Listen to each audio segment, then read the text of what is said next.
Hey, you. Yeah, you. I've got a secret to tell you. You're a f***ing idiot. But it's okay, because I'm a f***ing idiot too. That's an attention getter. Now, what do I mean when I say this? We all just need to stop buying handhelds, or at the very least, slow the hell down on buying them. We do not need to be treating these as yearly releases, as some people would have you believe. Would you be buying a new PS5 every year or something like that, or a new home console, new laptop, new desktop? No. So do not treat your handhelds like a yearly purchase.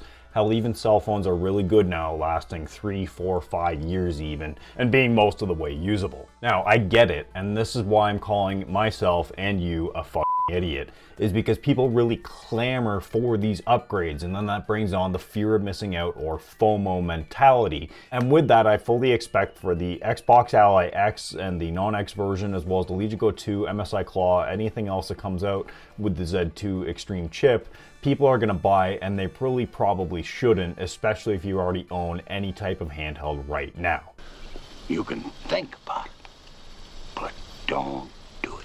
Now, as mentioned previously, would you buy something like a desktop or a laptop every year, spending out that money and then not really getting too much of a gain in return, sometimes if nothing at all? Now, it also doesn't help that myself and fellow content creators on YouTube spread the good gospel of the new handhelds, new tech, whatever, and sing its praises and then move on to the next thing that they get sent or that they buy or whatever.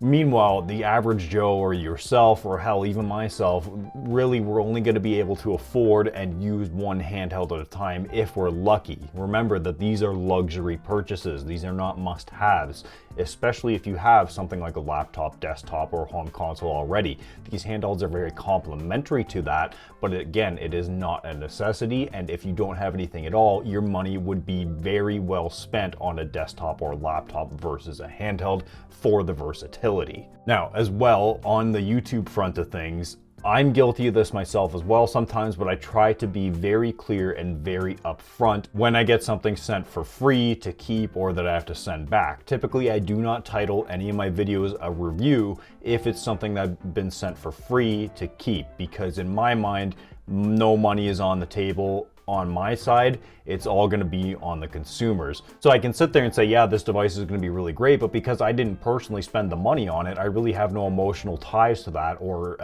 any sentiment of monetary value put into it either. And with that, other people are going to be saying, oh, okay, yeah, this guy says that this is great, I should go buy it. Meanwhile, if they already had something, or if they weren't really even into the scene at all, but they're just kind of getting lost in the hype, you know, we're a part of the problem being the YouTube content creators. And also being that kind of bleeding edge, chase whatever technology type of person, I'm guilty of that myself as well, where, hey, if I get a 5 FPS gain, I call that a win no matter what money I spent, even as ridiculous as it is. And that's why I call myself, and yourself probably watching this, a fucking idiot, lovingly, because I personally am one, because I am the type of person that really craves the bleeding edge and chases these things, even though really I do not need to, and as a whole, we do not need to. Now, again, speaking to performance on these handhelds specifically, well, it's all good and well that you're going to go from the Z1 to Z2 Extreme and you're going to get an upgrade from the 780M graphics to 890M graphics. Having personally used those graphics in other handhelds and having the 880M graphics in my laptop currently, it's just not really that worth it to me if I was out there going to buy a handheld. Personally, I've bought the Steam Deck OLED, ROG Ally, and the Legion Go, but with that, I would probably have just stopped at the Legion Go or the ROG Ally. And recently I put the JSOX battery upgrade kit into my ROG Ally, and that really breathed a whole lot of new life into it, because also I think a lot of times people are not really getting the battery life that they desire, that they got at launch, and they think, oh, okay, this device is crummy now and I should probably upgrade to a new one because it has a bigger battery. Meanwhile, you can do an upgrade like that very easily and quite cost effectively. And if we're talking about the Steam Deck 2, Valve or Gabe Newell, whoever, they've kind of famously said that no, we're not not going to make a Steam Deck 2, but we're going to wait for something that comes with meaningful performance generational gains. And because they're targeting obviously the handheld segment and kind of that lower TDP range, they're going to be waiting for something new. Now, there is the rumors of the new Magnus APU architecture that's also going to be powering the PS6 and whatever the next Xbox may or may not be. And with that, there is rumors that the Steam Deck 2 is going to use a cut down version or variation of that architecture, which would then be a significant performance upgrade, I guess, in their mind from the Steam Deck 1 to the Steam Deck 2.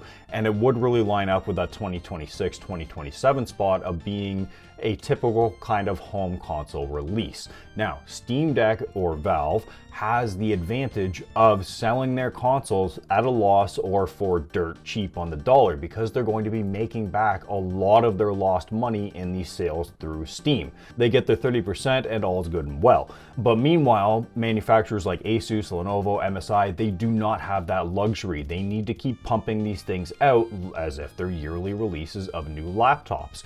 But because these aren't really kind of an all-in-one kind of use machine, and they're really purpose-built towards gaming, obviously, these companies are now pushing them towards people who are strictly gamers and saying, yeah, you know, if you're gaming on the go, this is going to be the latest and greatest thing.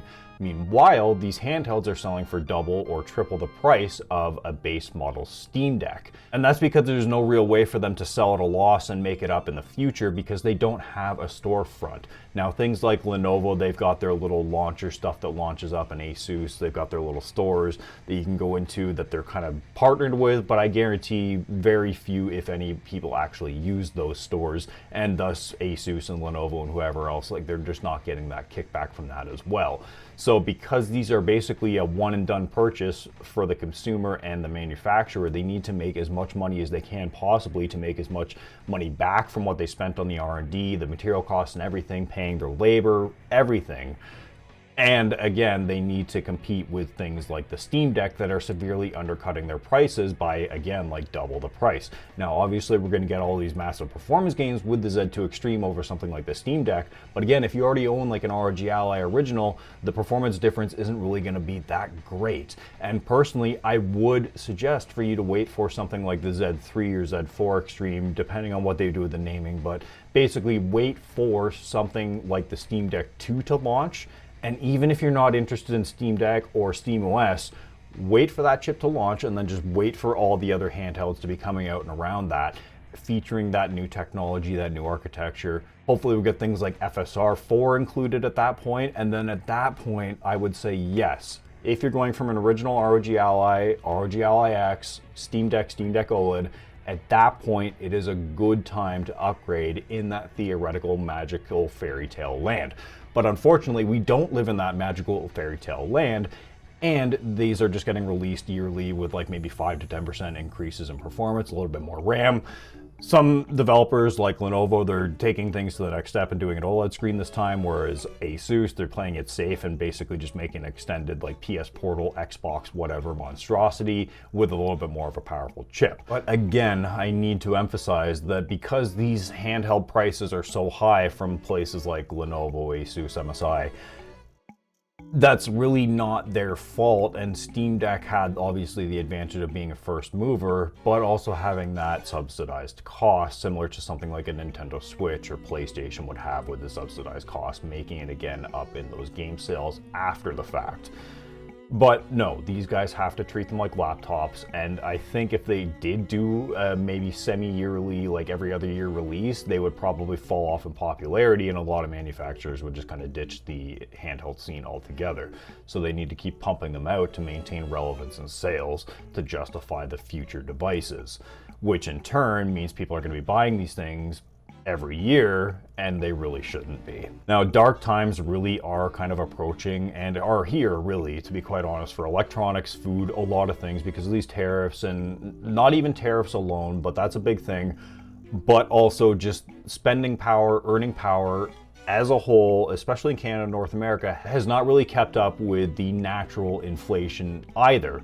Then coupled with these tariffs that are being forced onto these companies, it's going to be a bad time. But at the same time, customers are expecting a lot more for the same, if not less, dollars spent. So these companies are trying to get as much as they can at the door, but then in essence, by chasing that, they need to increase their prices and so on and so forth.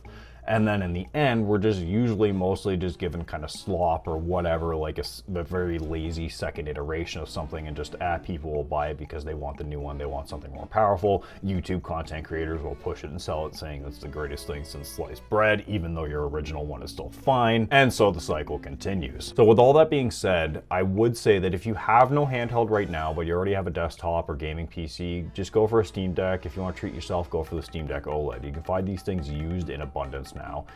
Even the original ROG Ally you can find used. Do not buy any of these things brand new at this point, in my opinion. The MSRP is just the manufacturer's suggested sucker pricing, basically. There will always be sales, there will be discounts, open box discounts, even if you still want to go through official store channels and don't feel like dealing with Facebook Marketplace. And then on the flip side, if you have no PC, but you are kind of like a heavy gamer, or you have a little bit of extra spending money, or you know you will be using your handheld, like an 80-20 split of 80% being on your handheld, 20% on your desktop, laptop, whatever the case may be, then I would say go ahead and treat yourself to something like an ROG Ally, ROG Ally X. Again, check for something in the used market first.